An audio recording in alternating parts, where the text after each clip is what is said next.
Me. My name is Meredith Price, and we've got Kennedy Springer on the call as well.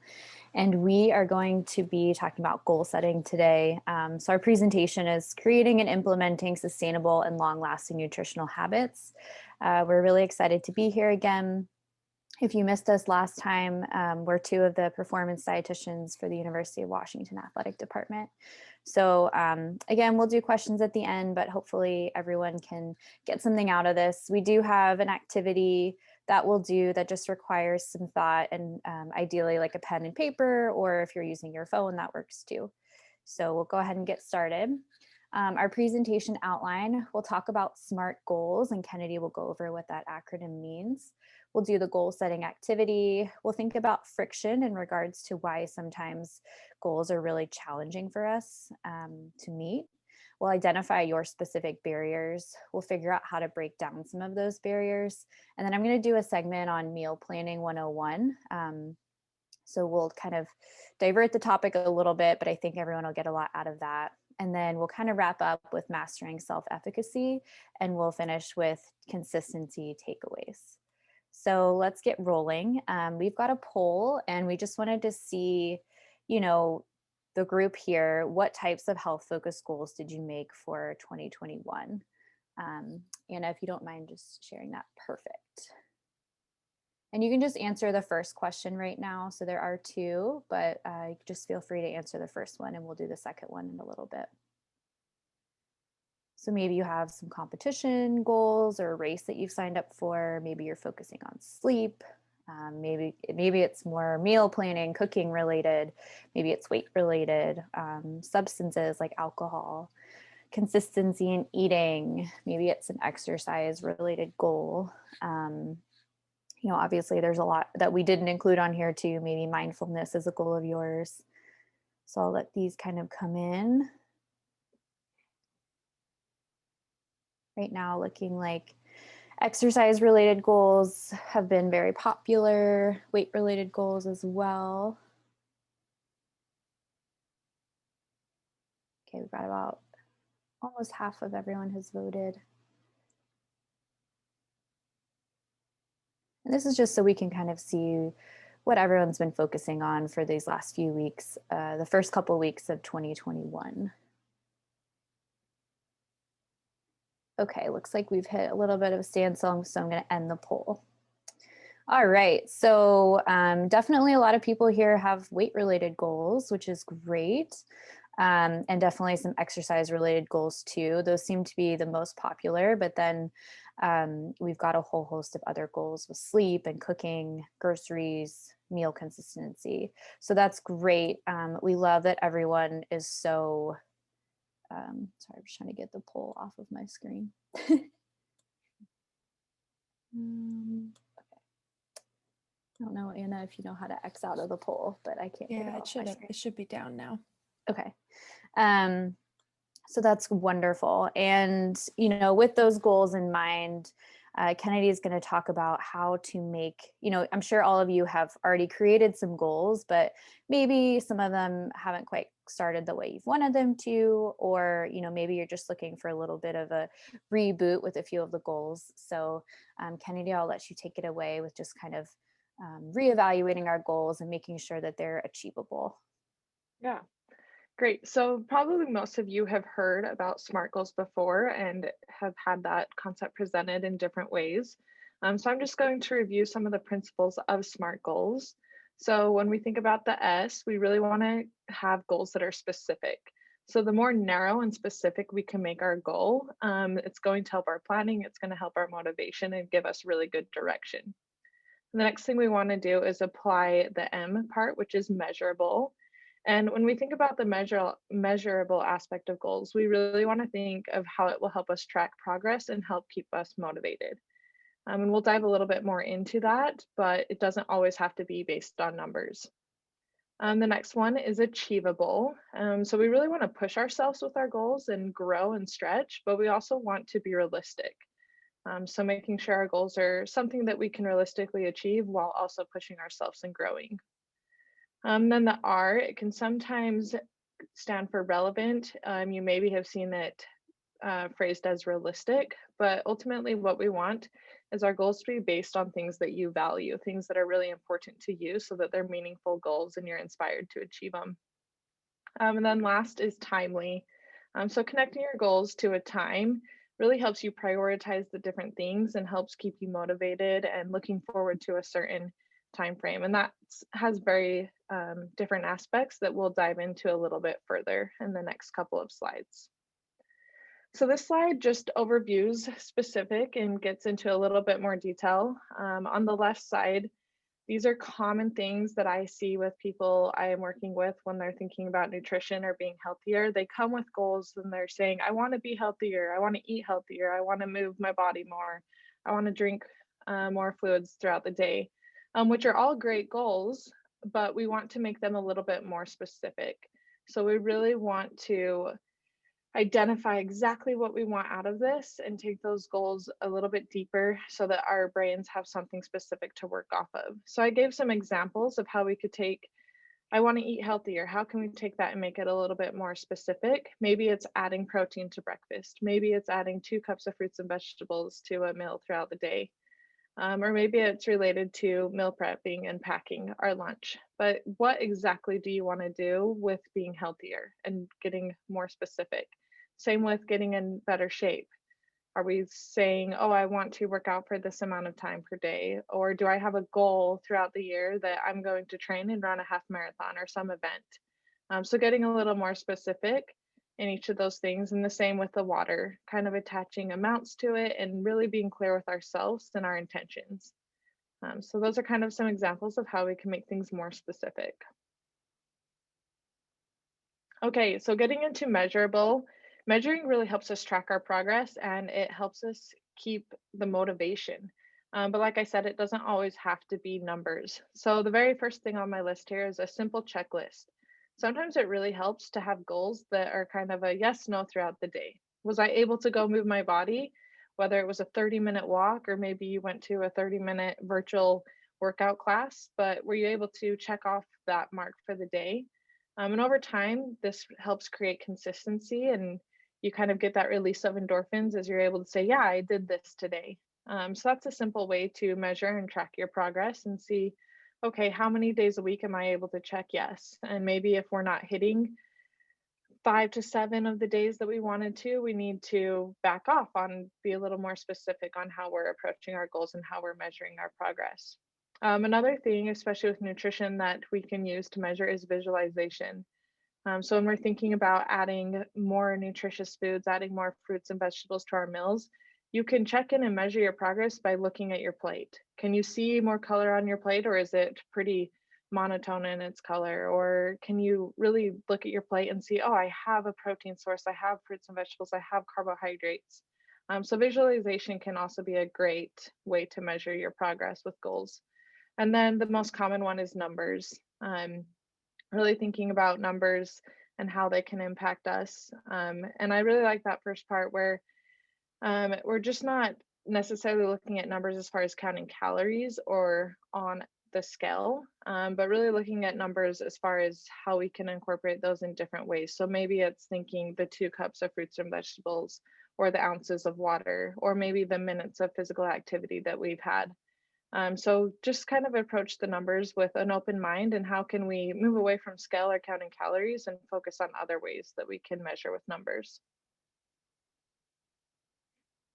Okay, so the next one is achievable. And to make goals achievable, we really want to avoid the extremes, especially in January when we kind of talked about this last time with the introduction, but diet culture bombards us with all these messages of extremes, detoxes, and different diets that are eliminating food groups. So when things are achievable for us and maintainable, we really want to avoid those extremes and think about small changes consistently over time. And another thing that we can do to help with avoiding extremes is to focus on adding. So rather than taking away from anything that we're doing, what can we add to what we're doing? What can we add to increase the health in our lives? Can we add physical activity? Can we add certain foods? Can we add fruits and vegetables? And really focusing on the adding rather than the taking away. And then one thing that makes goals really achievable is the process of breaking it down, having a goal that you really want to achieve and then taking that goal and dissecting it, breaking it down so that it is more achievable and manageable. so that you can identify the things that you're going to do each month, that maybe you're going to do every week, or maybe even what you're going to do every day to ultimately come to that long term goal. Okay, and then when we get into the R, the relevant, if your goals aren't relevant to you, it's going to be hard to find the inspiration and the motivation to accomplish them. So, one of the first things you can do with this is identify the things that you value. Kind of reflect on your life and think, what are my top 3 to 5 values in my life? And are my goals aligning with those? Once we identify the things that we truly value, those day to day decisions become a little bit easier because we have our core values guiding the decisions and the things that we're doing throughout our life. And then keeping a perspective. So, one of the things I really like to think about is taking time each day to visualize and think about your long term outcome. Whether this is going to be a little bit different for everybody, but being really mindful and thinking 5, 10 years down the road, this is what I want. And if you can keep that eternal or that long lasting perspective, it's really going to help you in the day to day consistency, focusing on the long term outcome of what you truly desire. And then my favorite part of the relevant is personalize. You really want to have goals that are personal to you. It's easy to jump on just different bandwagons. So and so is doing this. Oh, and that's so awesome. But to maintain consistency and have a goal that you really want to accomplish, it has to be personal to you and what you want. So I think that's one of the really important aspects is to find the connection to you and your values and the things that you desire. And that's going to help you be really motivated to accomplish your goals. Okay, and lastly is the time aspect. So obviously we can think of this as a calendar. Maybe you have a start date and an end date. This makes a lot of sense when you think about training for an event. Oh, I have a half marathon I'm running in June. That's my calendar. That's my time frame that I'm marking. But this can also be a daily thing. Maybe your start is you're waking up first thing in the morning and then ending your day at night. So when we think about the calendar, it can take many different forms, and we're going to make that specific to you and your goals. And then when we also think about the time aspect, it helps us prioritize our tasks. So when we identify what we're doing for our goal and we have a time frame attached to it, we can prioritize those many things that are going to help us accomplish the ultimate goal. And then sometimes this just comes down to frequency. There's not necessarily an end date, and this is something we really want to maintain lifelong, but maybe we're focused on the time aspect of frequency. How often can I do this? What's realistic with my schedule and all of my demands? And really thinking maybe day to day, week to week, the frequency aspect, and that's what you're basing your time component off of. So that's kind of an overview of SMART goals and how we can think a little bit deeper about these and apply them to our specific health related goals. Awesome. Thanks, Kennedy. So just our little activity real quick, we just want to take a couple of minutes, but maybe you already have a goal in mind, and that's great. So if you want to write down a goal that you've already come up with, but we're just going to run through the SMART acronym with your specific goals. So if you've got a pen and paper, feel free to get that out. Or if you're just on your computer, that's fine. But identify your one goal that just kind of stands out, like the big theme. So the example one that I picked was learn how to meal plan / meal prep better. I had an extra T in there. Whoops. And then identify your why. So, maybe your why is having a plan allows me to feed myself and my family more nutritiously. Maybe my why is that the decision making during stressful times, like after work, is a lot, is a big burden. That age old question of what am I going to do for dinner? Maybe you ask your family, what do you want to do for dinner? So maybe your why is reducing that difficult decision making. Maybe your why is that you want the meal times to become more enjoyable. Maybe you want your kids or your spouse or your roommates to become part of the process. So identify your why. And then just going down the list of SMART specific. So, if learning how to meal plan is your goal, maybe on Sundays you plan the meal schedule for the week. So now you have a specific day of the week that you will plan your meals. Measurable. How are you going to see that this is happening? Maybe it's a calendar in the kitchen, and you write down what's for dinner each night, or maybe it's a menu board in the kitchen that everyone can see. Maybe it's a shared note on your phone or your computer. So we're thinking visual here, like how can we actually measure success? Just like Kennedy said, maybe it's a checklist of Monday, Tuesday, Wednesday, all the way through Sunday. Achievable. So, maybe making a Pinterest board or a recipe database to save your ideas. Less decision making is less stress. Relevant. So, personalize the goals. Maybe you want your family to pick out a meal together or make a meal together. Maybe, for personalization, eating a little bit more plant-based is really important to you. So maybe having a meatless Monday is going to be a good idea for meal planning. And then time. So, maybe your time aspect is I'll do this for a month. Maybe I'll do it for a quarter, or maybe your time is specifically picking out how many nights of the week that you want to plan ahead for. 3 is always a good place to start if you're feeling a little bit stuck. Maybe you plan for 2 meals that you'll do takeout. And then I call my extra meal a flex meal, and I'll get into that a little bit later. But basically, that's a meal where you purchase the ingredients in case you feel like cooking or you have time to cook, but they won't spoil if you switch to takeout. So maybe you plan a flex meal. So hopefully everyone's just kind of diving into their goal a little bit more, that you maybe have made a couple weeks ago, and seeing how you can make it a little bit more smart. Okay.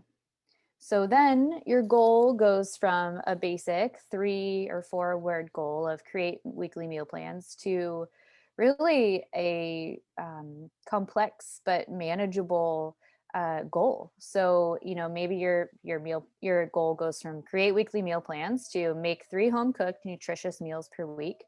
And how are you going to do that? So you're going to browse for recipes on Sunday mornings, briefly review your schedule for the week to see what nights are the least busy and the most busy, and you can kind of plan around that. Um, Creating a calendar of days and meals each week that's visible to me and my family. Choose the 3 home cooked meals, 2 takeout meals, and a flex meal each week. Save the recipes you loved, delete the ones that took too long or were just not good. Create your grocery list and recap the week with your roommate, partner, family to see how it went.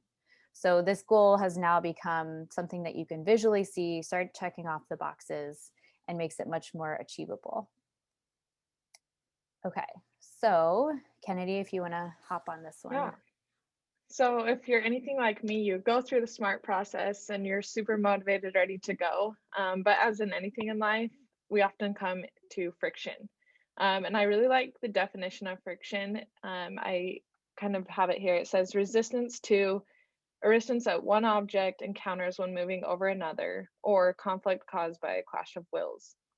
And so I feel like that's something that's always going to happen as soon as we set goals. You can expect friction to come.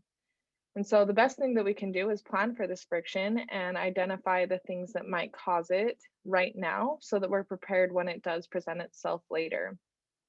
So on the left side, we've highlighted some of the most common barriers or things that cause friction as we're trying to accomplish our goal.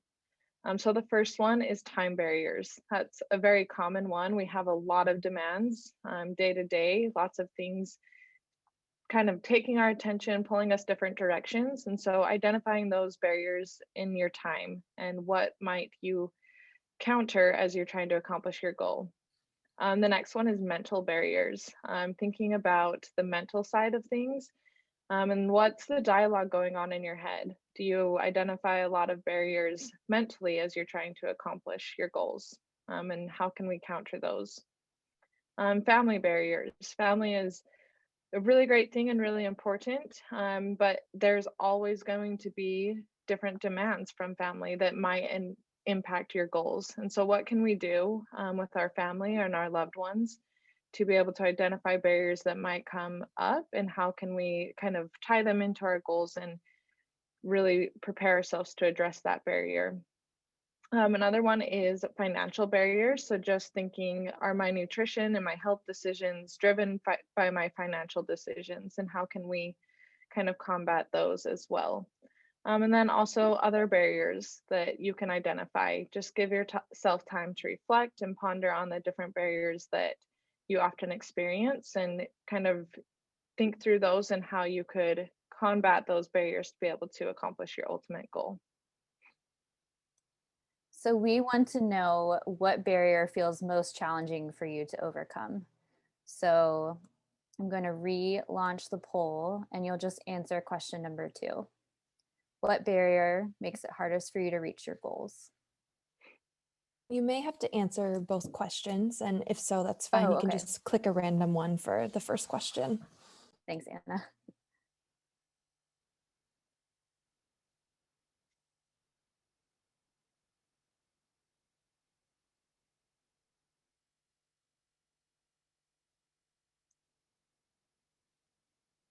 Give it another 30 seconds here.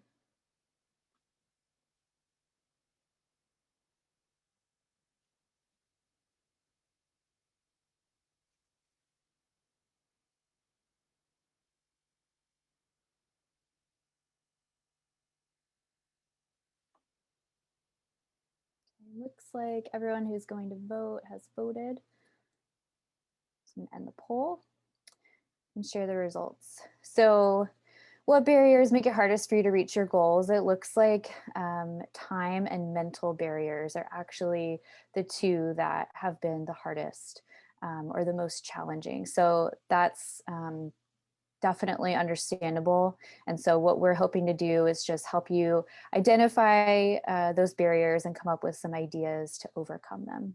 So thank you so much, everyone, for sharing that. Okay. So friction hacks is what we're calling them. So it loved Kennedy's definition of friction. And we're hoping that with some of these ideas, it'll help you overcome some of these barriers. So for time, purchasing foods that are pre-cut, prepped, or have shorter cooking times, there's nothing wrong with that. And sometimes we have to assess the time cost versus the monetary cost. So while things that are pre-cut, pre-packaged, items that make it really easy for you to prepare cost more, they just do. Sometimes that's actually worth more than your time. So think about that next time you're in the grocery store, and think about, how you might need to buy some of those items if, prepping it yourself is just going to take too long. Ponder when during the week you have time to plan and shop. So this may differ each week, but schedule it into your week just like you would a meeting. Oftentimes, and I wrote it on the slide earlier, like people say go on Sundays. Well, maybe that doesn't work for you, but maybe Wednesday mornings are pretty calm and that's when you have time to plan a little bit or make some food ahead of time. Prepare your breakfast meal ahead of time. So last session, we talked about if you're kind of a morning person or a night owl, and preparing your breakfast off of that. So if you have more energy in the evening, maybe you prep breakfast for the next morning. But maybe if you're a morning person, you take one morning and kind of prep for the week. You can make in bulk and freeze. I also like to prep breakfast the night before while I'm making dinner so that I reduce my time spent in the kitchen and less dishwashing. You can cook and set aside staple foods that you can incorporate throughout the week. So for carbohydrates, maybe it's rice. An Instapot works really well, or just a stovetop or rice cooker. You can bake potatoes. You can cook pasta ahead of time and keep it in a Tupperware with a little bit of olive oil to keep it from drying out. Quinoa, beans, protein, rotisserie chicken, shredding it right when you get home from the grocery store while it's still warm makes it a lot easier. And then, in a Tupperware, you've got protein for many, many meals during the week. Hard boiling eggs, pre-grilling or shredding meats as well. And then vegetables, sometimes just getting home from the grocery store and pre-chopping everything saves so much time that when you actually need to use them, it's less dishes and less of a time barrier. You can bake them on a sheet pan. You can use frozen vegetables as well. And then use and invest in kitchen appliances that do save time. The crock pot or Instapot are great options. Cooking does not need to be complicated. It can literally be a can of salsa verde and a couple chicken breasts put into a crock pot or Instapot, and you have dinner, paired with a couple other easy things like rice and beans. So hopefully some of those are helpful with kind of thinking about your time barriers. Mental barriers, this was definitely the most popular answer, and especially during this time of our lives right now, very understandably why. But practicing mindfulness, mindful breathing, mindful walking, mindful meditation, even just taking a few moments out of your day, whether it's in the morning, middle of the day, or night, to take a moment for yourself, and being really mindful can be extremely helpful. Embrace self-compassion and self-kindness. So a step back is not a failure. If you skip a workout, if you order too much Thai food, if you order too much pizza, whatever it is, a step back is not a failure. You are worthy and enough. And sometimes you need to honor what your body needs. I really liked this quote from Kristen Neff, who's specialty in mindfulness and self-compassion, but self-compassion is a practice of goodwill, not good feelings. With self-compassion, we mindfully accept that the moment is painful, and we embrace ourselves with kindness and care in response, remembering that imperfection is part of the shared human experience.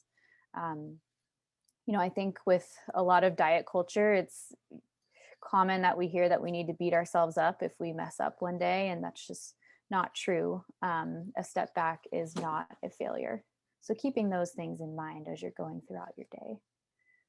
Kennedy, you want to do the next 2 friction hacks? Yeah, so then when we're thinking about family barriers, we really can involve the loved ones in our family in our goals, make them part of the process. It's really a fun opportunity to plan the meals together, pick some of your favorites and their favorites, go grocery shopping together, and then cook the meals and eat together. Make it a full process, where you're doing it all as one. And then making the family's favorite dishes with a few swaps. So you can take your family's favorite recipes and dishes, and you can do simple things like adding grated, chopped, or pureed vegetables to those soups and sauces.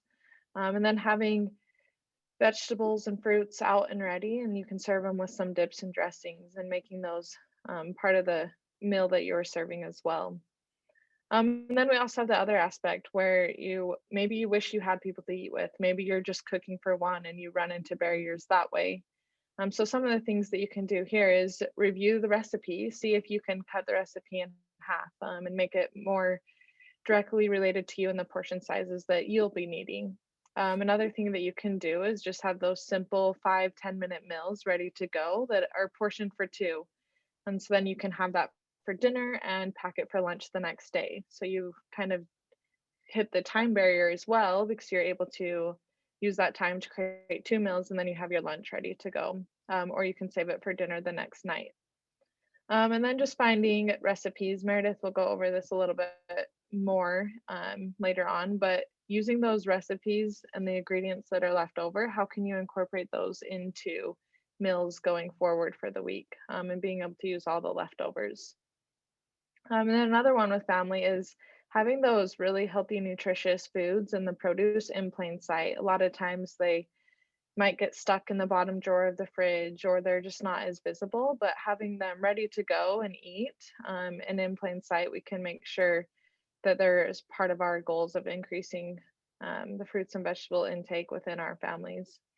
And then a really fun one is to create traditions around it. So the example here, Friday is homemade pizza night. So really make it a tradition. You can do this whether you have family, whether you're on your own, but make it a tradition and make it really fun. And you can mix it up week to week and kind of make it personal to you and your family setting or situation. Then when we get into the financial barriers as well, this kind of highlight some of the things that we can do to save money and really think about the financial aspect. So one of the big things that saved us time, is also going to save us financially if we can meal plan and create our grocery list before we go to the store. then you know exactly what you're getting, and you know that you can kind of stick to a certain budget with those items. And so then also you can really look at the ads that week at whatever grocery store you're shopping at, check their weekly ad, and maybe you meal plan your recipes based on those ads. What foods are on sale that week, and can you create a recipe from those foods? Another thing that you can get to even get a more discounted price on certain foods is to download the grocery store's mobile app and have it on your phone, and you can just download those digital coupons for an even increased discount. And then we can really choose nutrient dense, calorie dense foods that are really rich in calories and nutrients and going to be great for us, but they can be cheap as well. So some examples of those would be eggs, lentils, beans. Those can be great options because we get a lot for the amount of money that we're paying for them. And then stocking up. So as you're looking at those weekly ads, or maybe a digital coupon becomes available, you can stock up on those things when they are on sale. So buy as many as you can at that time, save some money, and then you can keep them in storage. If it's meat products, you can keep them in your freezer to use later down the road, but stock up when things do go on sale.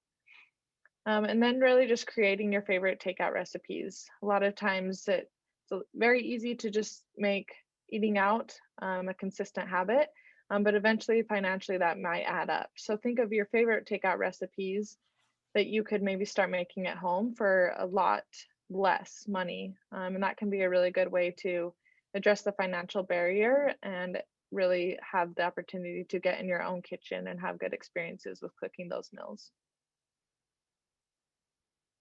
Awesome. Thanks, Kennedy. So this is kind of a quick diversion, but basically I just wanted to go over kind of a how-to on planning meals, shopping, and being prepared for the week. I think this is really helpful, especially if you're doing a lot of cooking for one or cooking for two, and you just find that you have a lot of leftover ingredients and there just seems to be a ton of food waste, or you just, end up not really going through all of the meals that you thought you would. So, couple slides here, but things to think about: how frequently you're going to the store. Maybe you're someone that likes to go once a week. Maybe you go a couple times a week. Maybe it's once every 2 weeks. Maybe it's Instacarting these days. So just think about that when you're planning out your meals in your week. Previous obligations for the week. So I like to look at my schedule and see, like, okay, I'll be, busy until 8 p.m. this night, or I've got like a pre-planned dinner this night. I don't want to buy meals for that. So check your previous obligations for the week. Make a list. Maybe it's on paper, or maybe it's a shared one that can be edited on a phone or computer, and even with other members of your household. And, time, I think one of the biggest barriers that we talked about, right? But even just dedicating 15 to 20 minutes to thinking about your meals at the beginning of the week saves so much time and stress later on. And now with COVID, we want to make sure our grocery store trips are as efficient as ever, so we're in and out very quickly. And then this kind of goes back to what we were talking about at the beginning of the presentation, but setting a realistic goal for yourself. So if you are someone who doesn't really make or plan meals out, doing that 7 days a week is really challenging, and that's a big step to go to take. So maybe it's 3 times a week, maybe it's just one, and that's somewhere that you can build upon. But I like to do maybe 3 times a week for a full recipe where I found the recipe, I'm purchasing all the ingredients I need for it, and I'm prepared to spend 30 to 60 minutes in the kitchen that night. Maybe 2 meals out of the week, you choose your go-to recipe, and that's something that you don't need to look online for. You just know, like, okay, I'll saute some vegetables, I'll bake this chicken, and I'll cook some rice. Maybe it's something really simple like that. And then 2 meals per week that are, you're going out to eat, to getting takeout, or you're just flexible with them. So that's like purchasing ingredients that wouldn't spoil if you use them or if you didn't use them. And then how can you reuse obscure ingredients? One of my least favorite things is when a recipe calls for a 1/4 cup of coconut milk, and I'm like, but I have to buy a whole can, and now I just have all this extra. So thinking about that. But we'll talk about snacks real quick too. And with planning meals, we want to definitely make sure that we're planning our snacks as well. And I think one thing that's really helpful is just picking a couple that you'd want to commit to for the week. So while, all of these snack ideas that we've listed sound really delicious, I know I'm not going to eat all of those things in a week because that's just a lot of groceries to buy. Too many, the food goes to waste, and the decision fatigue is too strong of what to eat. Too few, and you may get sick of the option. And snacks should be filling, not restrictive. So some ideas: yogurt with berries and granola, nut butter with toast or fruit, whole grain crackers, cheese, salami, whole grain muffins, smoothies. I just put our go-to kind of ratio here.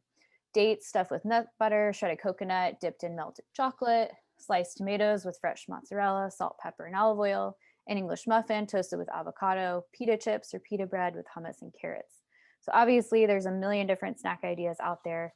But the goal is to pick a couple that sound really good this week, that sound like they'd actually fill you up between meals, and go from there.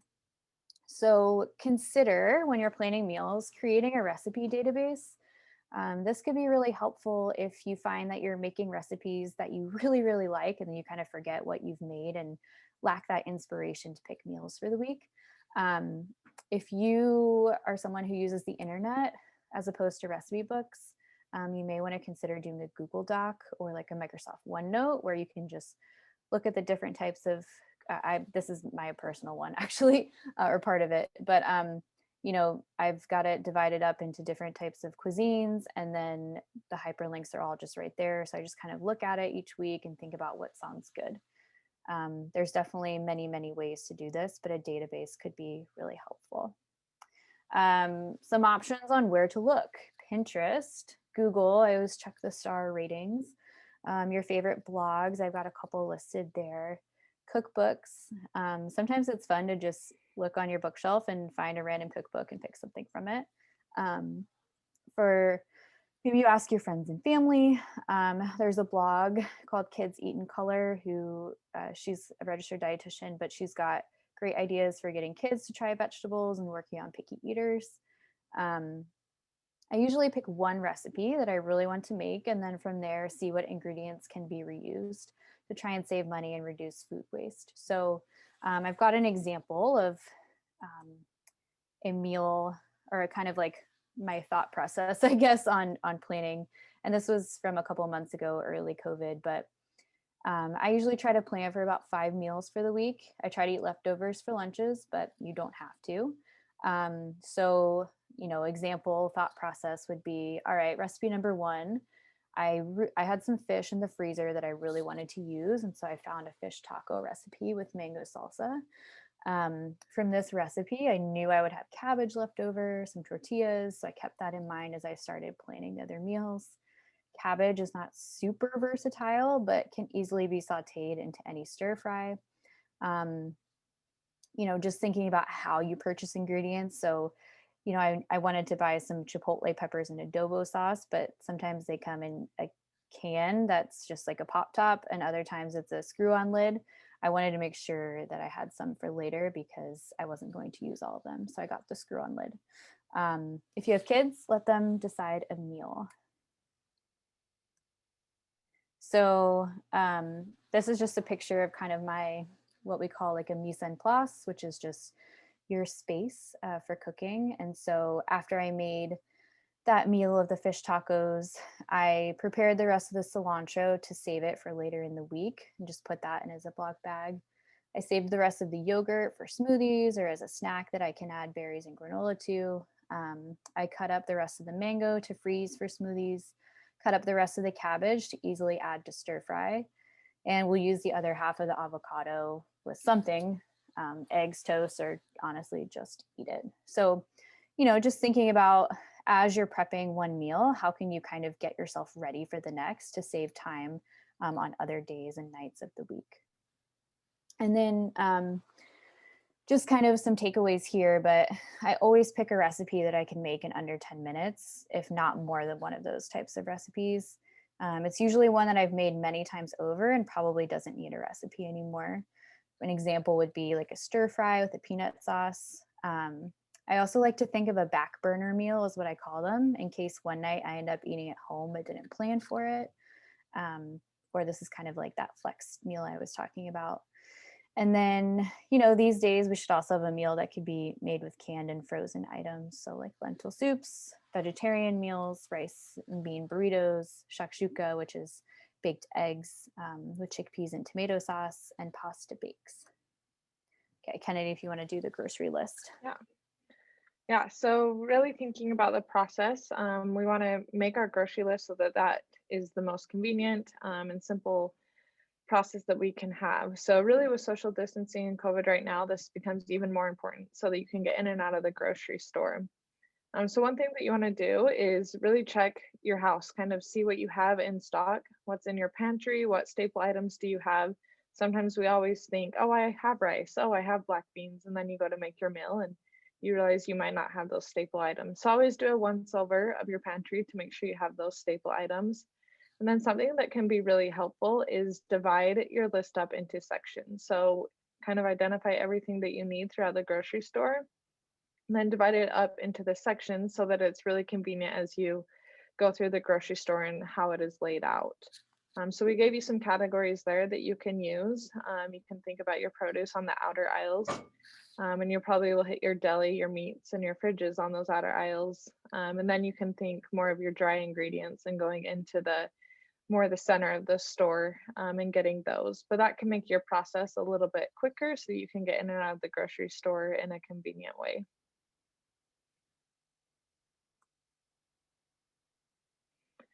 Then thinking about coming home, so you got your grocery store trip done and you're coming home, we want to be able to spend some time right when we get home that's going to set us up for success all week. So really taking a little bit of time immediately after grocery shopping can save you a lot of time later on. So some of the things that you can do is pre-cut and portion your vegetables.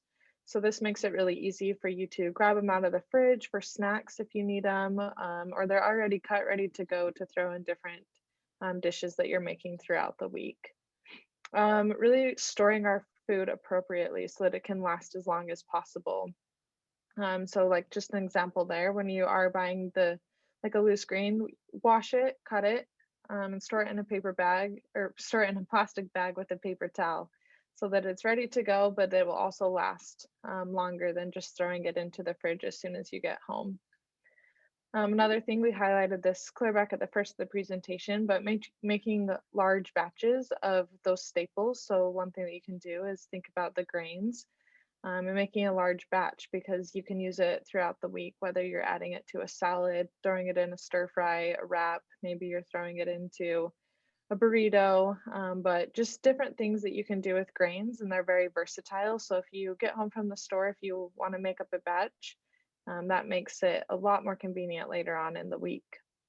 And another thing that we somewhat have talked about as well, but making the healthy items visible so that we can see them. It's really easy to get back from the grocery store in a rush to put it all away, and you throw the produce in the produce drawers and then you forget about them. So really having them prepped, ready to go, those healthy items on the shelves where you can see them and utilize them. And then Meredith just talked about this and really kind of hit it right on the head, but the mise en place where we want to have everything out, the ingredients that are ready to go so that we're ready to cook the things that we have and where our place is set and we are prepared.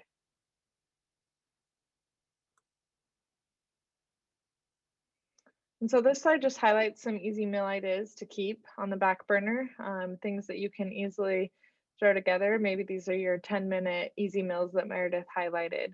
But thinking about breakfast, a breakfast casserole, a frittata, throwing in lots of veggies, meats, cheese at the end of the week, anything that you didn't use up all week, you can throw it into a really delicious breakfast for your family. Fried rice is a great way to use leftover rice. So if you cooked all those grains early on in the week when you got back from grocery shopping, maybe you can have some leftovers from that and you can then throw in your extra vegetables, throw in some eggs, soy sauce, sesame oil, and you have fried rice ready to go. And then you can also use the Uncle Ben's ready rice straight from the package, which no microwaving is required. So that can be a great option as well. Another option is curry. So saute some veggies and protein of choice. Maybe these are things that you already had prepped, and maybe you have leftovers that you can use up. And then you can just add a curry paste and coconut milk, and you have a curry meal ready to go. Tacos and quesadillas are always a really easy go-to. So having sauteed ground meat, whichever you choose, and then tortillas and toppings ready to go, which those can also be left over from the main meals you prepped that week. And the sheet pan, salmon, potatoes, and vegetables is also another really easy one. You can put a lot of food on a big sheet pan, cooks pretty quickly, and then you're prepped ready for the week. And then salads as well. Salads can be a great go-to. You can have the proteins that are left over, throw in your greens, throw in some chickpeas or other beans, and just diced leftovers of anything that you have. You can throw together in a big salad, and that can be a really good go-to meal. So these are just some ideas. Obviously, you can experiment and expand on them, but those are some base ideas that we like to use as our go-tos. Just basic takeaways: spending 10 to 20 minutes each week planning meals can save time, stress, money, and food waste. Figure out a system that works for you. Set small goals, and that's kind of the theme of today, right? If all of this was extremely overwhelming or new, picking even one meal per week is a great start. And if you can get to 2 and then 3, you're just building and building. And eventually this just kind of becomes part of your routine. So now is a great time to go through your kitchen and see what you've got. Our final kind of just takeaway, and this is kind of wrapping back up, our original talking points, but the concept of self-efficacy and how do we get to, creating these goals, making them smart goals, and then how do we find the motivation, but also confidence that we can do this, because you can do this. So self-efficacy, if you have not heard of this term, it's the belief we have in our abilities and competencies. It determines how we think and feel about ourselves. In all forms, it influences our thoughts, emotions, actions, and motivation. It operates mainly through the cognitive and affective channels and plays a crucial role in shaping our perception of life experiences. A person with high self-efficacy is more likely to feel confident and perceive failures as opportunities to try again. Self-efficacy keeps growing throughout life as we acquire new skills, have new experiences, take risks, and keep putting efforts to succeed. There are 4 sources of self-efficacy. One is mastery experiences. So basically, succeeding in a task actually boosts your confidence and increases the likelihood of achieving similar tasks again.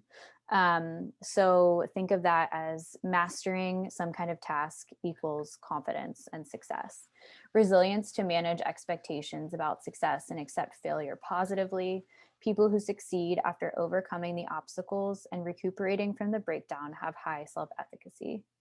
The number 2 source, these are not in any particular ranking order, vicarious experiences. So sometimes just seeing others around us, especially people who we can relate to, succeed, actually improves our self-efficacy.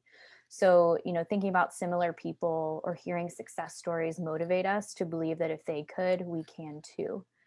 This might be a family member or someone that you know or look up to that is in a similar life situation as you are. Role models. Role models have a vital role to play in building self-efficacy. Those are the people we follow, admire, and want to replicate. Their actions, principles, and achievements indirectly teach and persuade us to repeat the same. We're more willing to put in efforts and work in the direction that they show us. And then the last source is emotional and physical experiences. Our present mental and physical states influence self-efficacy to a great extent. The cues that we receive from our mind and body at any given moment and the way we perceive those cues shape our sense of self. So how do we increase self-efficacy? 1, set simple goals. By doing this, we're rejoicing in our small successes and our goals become more manageable and accessible. 2, staying in the stretch zone. So that means that you're not in the comfort zone where everything that you do feels good, it's comfortable, you're not really challenging yourself, but you're not in the zone where you've made a goal that's too out of reach, and you're more likely to lose self-confidence and fail at the goal. So by staying in this stretch zone, we're setting goals, we're doing things that we like to do, we try some new things and face challenges, we accept failures and criticisms positively, and we approach the goals slowly and not overstressing about results. 3, look at the bigger picture. So we want to look beyond short-term losses and look for the long-term gains. And then 4, reframing obstacles. So replacing obstacles and blocks with positive interventions. Kennedy, you want to wrap up with our consistency tips? Yeah, so there's just 6 tips on here, which we've highlighted some of them throughout, but these are some good go-tos that I like. The first one, the 5-minute rule. When we're thinking about doing something, sometimes we don't even start it because we're just overwhelmed by the process of it. And so I like the 5-minute rule because it's saying, okay, I'm going to commit to do this for 5 minutes. So if you need to plan your meals for the week, or if you need to write your grocery list, and you really are kind of avoiding it, thinking, okay, I'm going to just do it for 5 minutes. Or if it's working out, maybe you really don't want to go work out, but saying, okay, I'm going to work out for 5 minutes. And then after 5 minutes, you can stop, or a lot of times that will create momentum and you keep going forward with it. Another thing that I really like is identifying the minimum action. So what this is, it's just the very minimum action you can take to get started and propel yourself forward. So it's going to look a little bit different for everybody. But for me, my alarm is like a minimum action step for my day. So if I don't snooze, if I wake up to that very first alarm, then I usually get a workout in, and I usually get a good breakfast in, and I'm not snoozing and rushing and feeling like I'm not ready to go for my day. So identify what the minimum action is for your goals. What's the smallest action you can take to start propelling yourself forward? Accountability is huge. It's really hard to do things alone and stick with it when we're doing everything alone. So find an accountability partner, find someone that you can make your meals with, or find someone you can go work out with, or even just someone to keep you accountable to the things that you're desiring to do with your goals. Thinking about positivity, mindset is making a big difference. So really, if we can focus on the positive, and as Meredith highlighted in the previous slide, kind of being able to take those blocks or those things that might appear negative and transform them into a positive can keep us consistent and motivated. And setting reminders. We're in a technology age where our phones are handy and ready to go. So maybe that's how you stay consistent, is little reminders on your phone, reminders to meal prep, reminders to go grocery shopping, reminders to move throughout the day. And then back to the core values, being able to think about what those core values are, those things that are going to govern your life that can make the everyday consistency tip or the consistency habits a little bit easier. So those are just a few tips. You can take some of them and try them and see if they work for you. And that's the end of our presentation. I can see that there's a couple chat comments. I haven't looked at them yet, but I'm happy to address those. I just wanted to thank everybody for sticking with us for this hour. It's awesome that we basically have the same amount of participants that started with us as that ended with us. So thank you for hanging in there. So Anna, I don't know if you're looking at the chat. I am too. Let's see. Yeah, we had a question earlier that was asking about apps or websites that could help you find a good recipe for an ingredient you have. And a few people answered that in the chat, also saying, you could just Google it. Do you guys have any insight on good apps or websites for that? I'm totally blanking on the website name right now, but there is a chef, and he's actually local to Seattle. His name is Joel Morgan. And if you type in his name and like reducing food waste, he actually has recipes for as like crazy things like the stems of cilantro, or just like all of these things that we wouldn't think about. But if you type in his name, Joel Morgan, he is a chef that's in Seattle, and he has an Instagram as well. But yes, there are a lot of resources out there. Kind of blanking on the specific websites names, but honestly, if you Google it, it will help. I don't know, Kennedy, if you have any. Google is my go-to a lot of times. It brings up a lot of options when you type in the different ingredients that you have. Absolutely. That's great. I will definitely look up that chef. That sounds interesting. We had another question about some people were talking in the chat and conversing with each other about a good way to kind of refresh that grocery list. One person recommended using the Reminders app because you can share that with other people. Do you guys have any other tips for kind of keeping that grocery list organized on top of what you already talked about? Yeah, I mean, I personally use the Notes app on my phone.